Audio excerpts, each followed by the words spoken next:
నంద్యాల జిల్లాలో విషాదం నెలకొంది. మూలసాగర రైల్వే గేటు వద్ద ఇద్దరు వ్యక్తులు మృతి చెందారు. రైలు నుంచి ఇద్దరు జారిపడి మరణించినట్లు పోలీసులు తెలిపారు.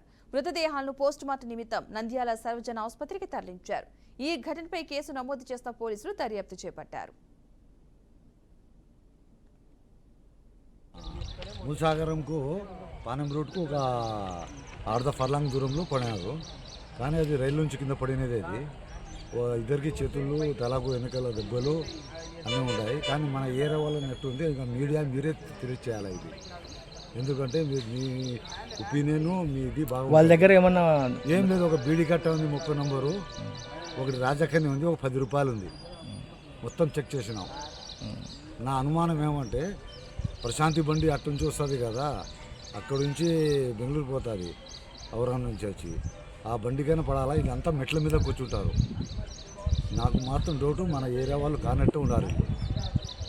పేర్లు ఏముండే అడ్రస్ ఏం లేదు కదా, ఏం లేదు. ఆధార్ కార్డు లేదు, సెల్లు లేదు, ఏం డబ్బులు లేవు. 10 రూపాయలకి 5 ఒకటి ఉంది. ఏజ్ ఎంత ఉంటుంది సార్? ఏజ్ ఒకరికి 50.